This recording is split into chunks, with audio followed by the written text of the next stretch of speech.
Last weekend, on Sudanese state TV, the newsreader sat behind his desk with his hands folded, looked into the camera and assured the Sudanese people that the situation was calm and controlled. But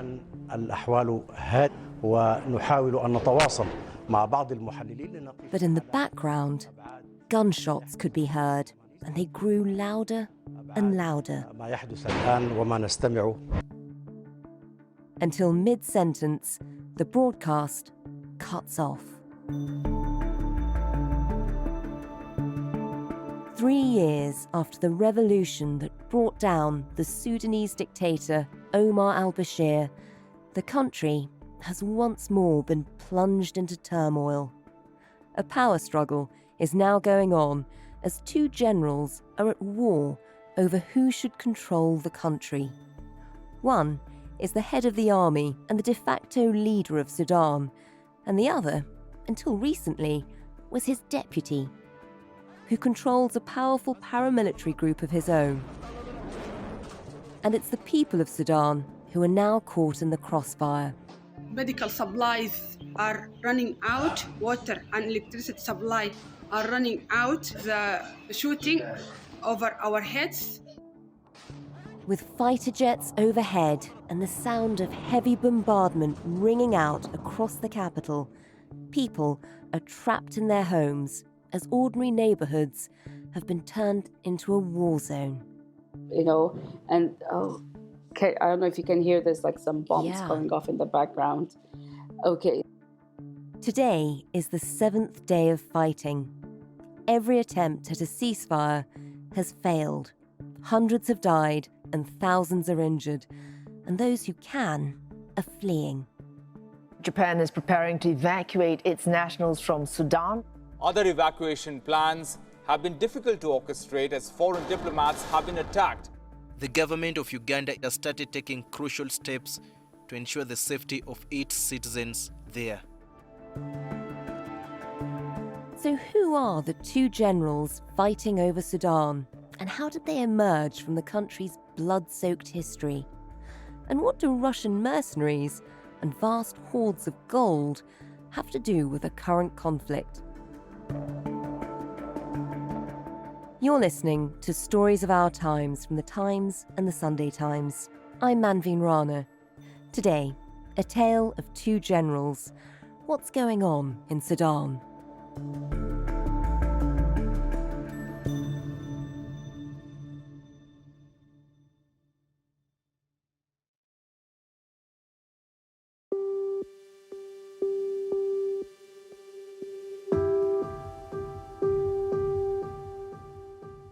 I think it was 8:30 in the morning, a friend of mine just texted. She's like, there's reports of brief clashes in an area next to a fresh fruit and vegetable market called the Central Market.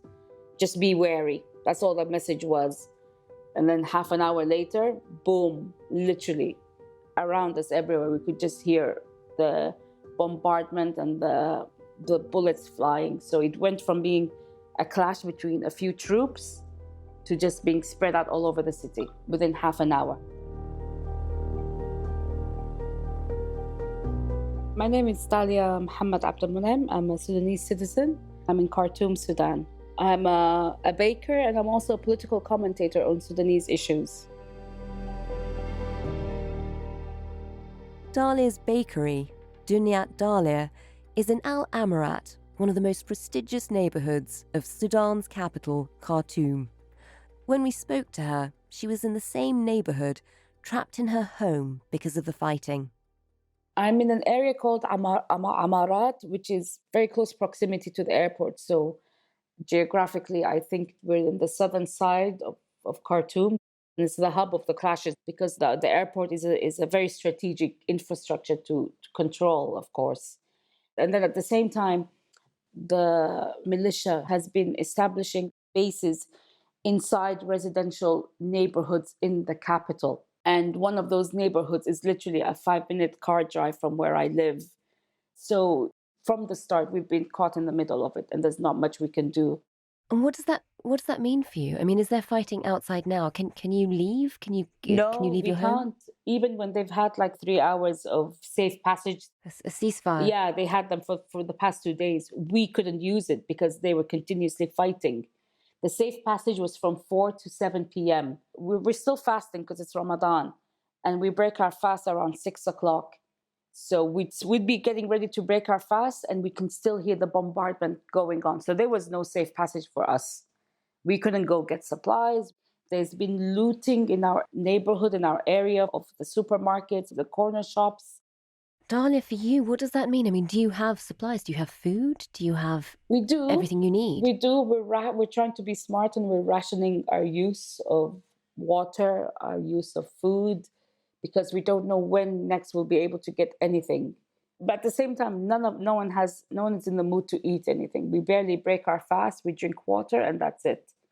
Right now, we're just trying to keep our wits about us. We're just trying to be rational and logical, so we don't get caught by surprise if anything does develop. And who are you with?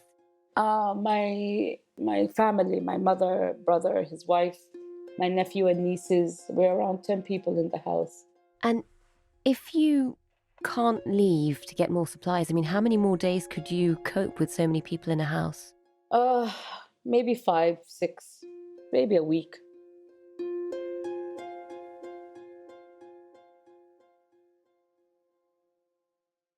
And how is morale? How are your nephews and nieces? They're the worst hit.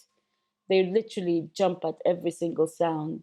We try to comfort them, but it's not working because it's continuous. I mean, getting woken up at 4:30 and told we need to move to this other room because it's safer. It just hits differently when you're a child. I can handle it, barely. My niece is 11 years old. She can't. It's really affecting her. And my other niece is 2 years old. We keep telling her, every time we hear the sound of like the bullets or the artillery, we're like, oh, it's a plane. It's a big plane. It's a small plane. Just to get her mind out of it. But she literally jumps. I mean, she jumps and she just throws herself at her mother or at me or at her father because the sound is shocking. I mean, even as an adult myself, I'm jumping every 5 minutes at the sound of something going off. I mean, it sounds absolutely terrifying. Just tell us a bit about, firstly, what has Sudan been like? What is it actually like as a place to live? It's home. It's where I grew up. It's where my parents grew up. And it's just, ever since we've gained independence from Britain, we've been struck down by civil wars and conflict. But we always thought the better days are ahead of us, you know? It can't get any worse than this. But every single time we get beaten by a stick and it gets worse and worse. I mean, what's happened in the past days is the lowest point that we have hit as Sudanese because the fighting has literally been brought into the capital. Imagine something like this happening in London. It's just madness. And then you hear that the head of your army is using fighter jets in neighborhoods to wipe out his enemy. Okay, this is neighborhoods where you have family, you have friends. It's where you went out for dinner. It's where you went out for coffee. And it's being bombed and you have literally men in camouflage just walking around and you can't do anything. And this is your home. There's no other way of me being able to describe it except it's a nightmare.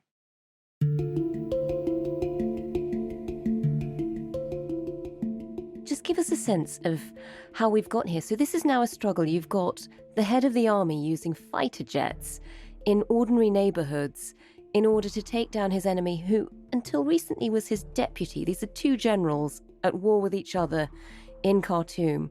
Just give us a sense of who these characters are. Tell us a little bit about them. Burhan is the head of the army. General Abdel Fattah al-Burhan is head of the regular army, a career soldier from northern Sudan who rose the ranks. In 2019, he was sworn in as Sudan's interim leader. Hemeti is a warlord who's been embraced by a number of states in the region. General Mohammed Hamdan Dagalo, otherwise known as Hemeti, is commander of the so-called Rapid Support Forces, which in turn emerged out of the notorious Janjaweed that fought in the Darfur civil war. The RSF, the Rapid Support Forces, it's the legal name for what are known as the Janjaweed, the Arab militia. It's a paramilitary group hired by Omar al-Bashir, the former president, to help him fight the rebels in Darfur. So they've been like given a facelift, a makeover, and they've been rebranded as the RSF. But they're still headed by General Hamad Daglo. He's known as Hemeti. During the time when they were operating in Darfur, they managed to secure a lot of gold mines. That was one of the ways that Hemeti is able to finance his troops. And so these two men are vying for power. It's like a chess game for them. Who's going to make the best move? And they're both trying to like set themselves up as the saviors of the country, as the saviors of the people. But they're actually the ones who put us in this position.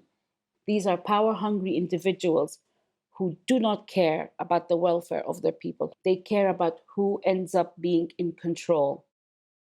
And I suppose the third character, who isn't part of the current struggle, but none of this would happen without him, I suppose, is Omar al-Bashir. Just tell us a bit about him. What was he like as a leader? And why did even when he's gone, why is there so much trouble? He was a dictator. He was a merciless killing machine dictator. Omar al-Bashir has been charged with very serious crimes, including the crimes of genocide, war crimes, and crimes against humanity. These are all related to the country's very, very abusive counterinsurgency campaign in Darfur. He placed us under sanctions for so many years because of what he and the Islamists did. Activists are urging Congress to enforce the sanctions imposed to force the government to stop killing its own people. They supported terrorism. They hosted Osama bin Laden. It was just a nightmare. He made Sudan a pariah state. We were shunned everywhere. The rule of Omar al-Bashir was a disaster. It was a disaster. And the fact that it continued for 30 years, I don't know how we put up with it or how we allowed it to happen. And then we were able to overthrow him only for us to go into something even worse.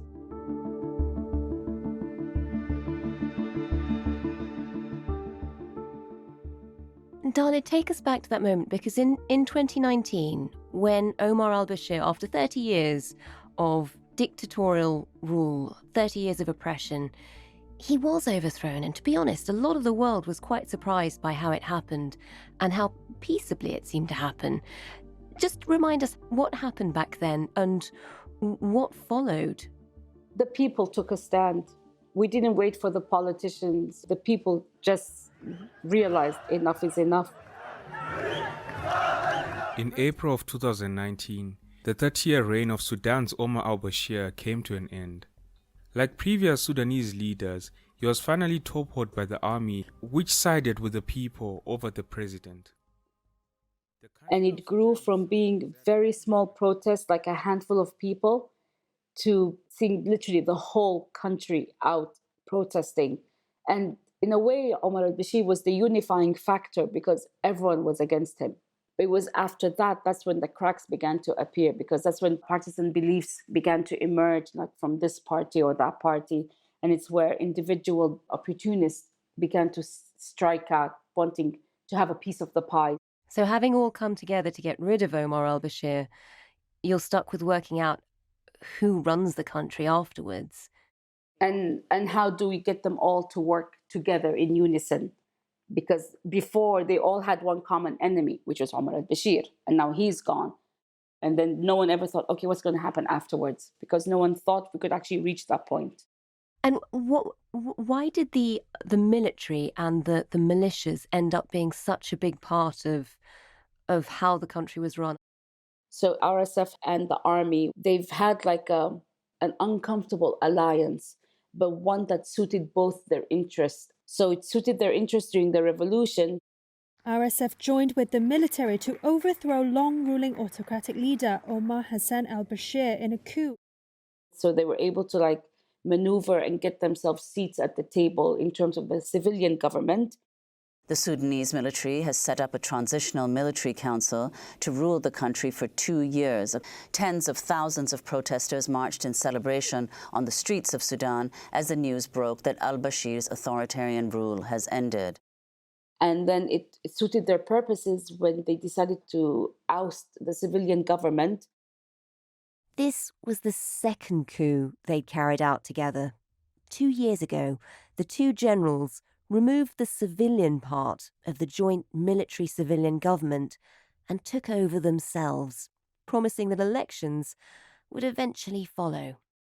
They've been moved to establish a framework where the country could move towards a civilian government. That was the agreement that they've been working on for the past few months. But the problem was these two men cannot be trusted. Tensions have been heightened across Sudan over recent weeks as a scheduled date for the transferal of power from military rule to civilian government expired, with no transferal taking place. There was also a breakdown in relations when it came to the time period for when the RSF can be merged into the army to become one unit.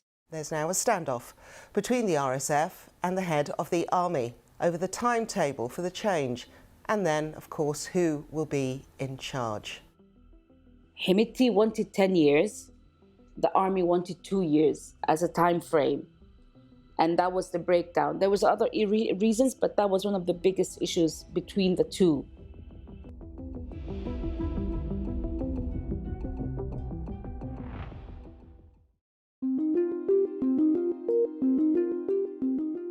So we have two generals with their two separate armies fighting for power. And then the plot thickens. Since 2017, Sudan has also been home to a band of Russian mercenaries, the infamous Wagner Group. And if you're wondering what they're doing there, let me introduce you to a man who's written a book about their African adventures. My name is Dr. Samuel Ramani. I'm an associate fellow at the Royal United Services Institute, and I'm also a tutor of politics at the University of Oxford. And I've written a book entitled Russia in Africa, as well as another book entitled Putin's War in Ukraine. You've been busy. Yeah. Just remind us a bit about who the Wagner Group is and what they've been doing in Sudan. So the Wagner Group, it's officially a private company that's financed by Yevgeny Prigozhin, a Russian oligarch who's close to Vladimir Putin. But unofficially, it acts as an organ of the Russian security apparatus. With respect to Sudan, the Wagner Group has had a presence there for some time. It's likely they arrived in 2018. And over the past few years, the Wagner Group has maintained a variety of roles. The most consistent one has been the guardianship of gold mining assets inside Sudan. And some of those gold mining assets have enriched Hemeti, the head of the Rapid Support Forces who's involved in this current conflict, and also been funneled through Dubai, perhaps back into Russia itself to finance war efforts in Ukraine. And another thing that the Wagner Group has periodically tried to do in Sudan is try to maintain authoritarian stability, because Russia has been deeply suspicious of a democratic transition in Sudan. And during the revolution against Bashir in 2018 and early 2019, the Wagner Group forces tried to offer a variety of strategies to the Sudanese leadership on how to combat unrest, such as delegitimizing the protesters. So, Samuel, essentially, Sudan is key to the Wagner Group because they're using the gold in order to help fund their efforts in Ukraine. You mentioned that in order to do that, they've been working very closely with Hemeti, one of the generals involved in this conflict. Just give us a sense of how close that relationship is. The linkages between Russia and Hemeti are relatively new. I think it's likely that the Wagner Group has established relations with Hemeti over the past 12 to 18 months, and it's primarily geared at ensuring that they have a financing source for military operations, not just in Ukraine, but also across the globe. So this has been a useful relationship in that regard if they can kind of coordinate on gold smuggling and gold movements. It's also important to keep in mind that Hemeti's cooperation with Russia seems to extend well beyond just working with the Wagner Group. Hemeti was a visitor to Russia immediately before the invasion of Ukraine, where he supported Russia's recognition of the Donetsk and Luhansk People's Republics conditionally.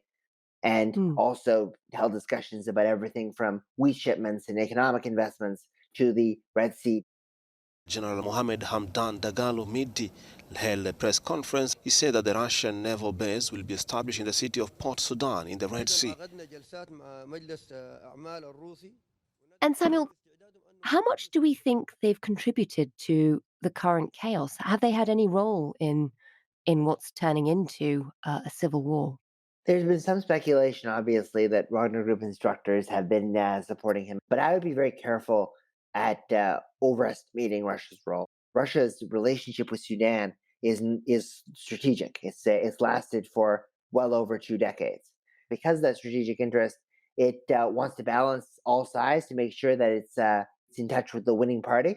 And I also think that because they have long-term basing desires in the Red Sea, they have desire to keep control over these gold mines, and also Sudan has been historically an important purchaser of Russian defense equipment. They don't want a failed state. They don't want a total state of anarchy or civil war that could disrupt those business deals and geopolitical opportunities.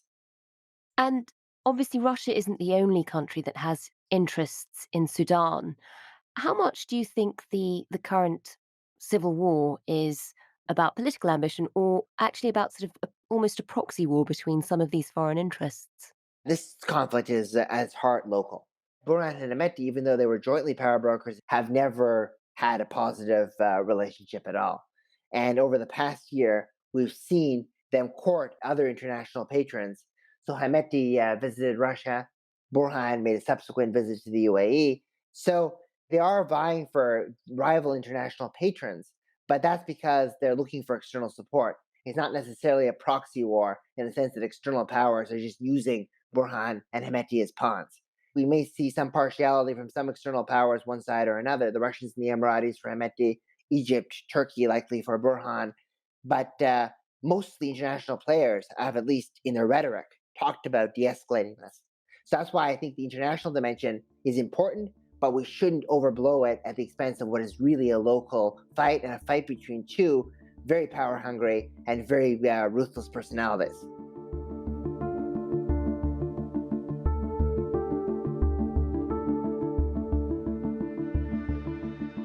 Away from the international dimension, the people suffering because of these two power-hungry and ruthless personalities are people like Dallia, who is still trapped at home on the southern side of Khartoum. As an activist, she went out and protested to topple Sudan's last dictator. But with a new civil war breaking out and generals running the country, how does she now feel about the prospect of one day seeing a free and democratic Sudan?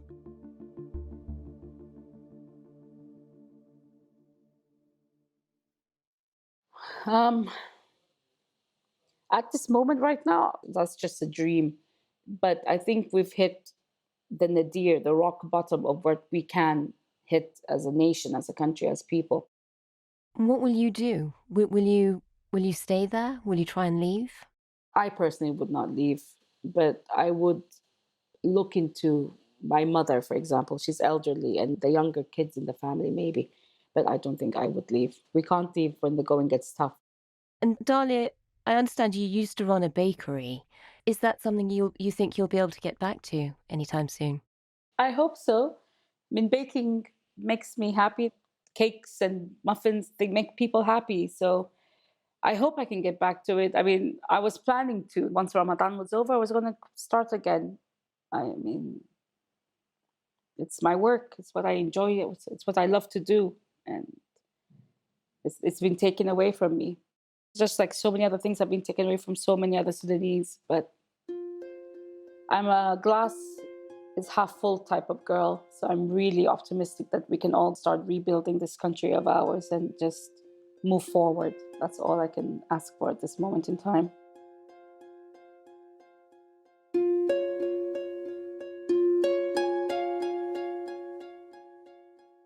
Since we spoke to Dallia, her house was hit in the bombardment. Luckily, no one was hurt, but it's so badly damaged that they're being forced to leave.